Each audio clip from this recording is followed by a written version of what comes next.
এমনি ভাবে আমার ভাই ফিলিস্তিনরা শুধুমাত্র কষ্টে আছে এই বিশ্বের মুসলমান যারা মুনাফিক শুধুমাত্র তাদের কারণে।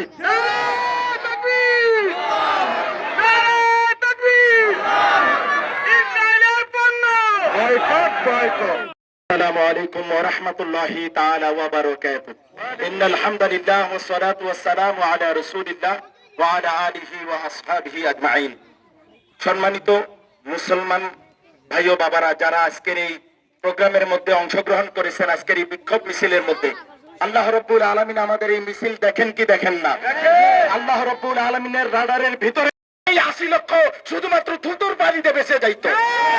আজকে এই মুসলমানরা সব সময় আমার নবীর সময়েও শুধুমাত্র যুদ্ধগুলোর মধ্যে বেশি বেশি কষ্ট হতো শুধুমাত্র মুনাফিকদের কারণে। আমার নবী চলে গেছেন সাহাবাদেরকে কষ্ট দিয়েছেন মুনাফিকরা, সাহাবারা চলে গেছেন তাবিনদেরকে মুনাফিকরা কষ্ট দিয়েছে, তাবিনরা চলে গেছেন আজকের আউলিয়া কেরামদেরকে মুনাফিকরা কষ্ট দেয়।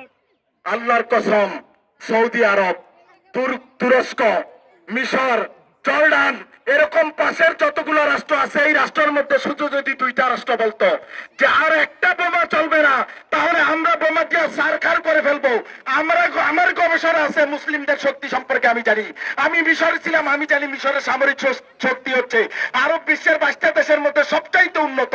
ওই মিশর যদি বলতো আমরা তাদেরকে উড়িয়ে দিব। আল্লাহর কসম সারা পৃথিবী এক হইলেও কখনোই মুসলমানদের গায়ে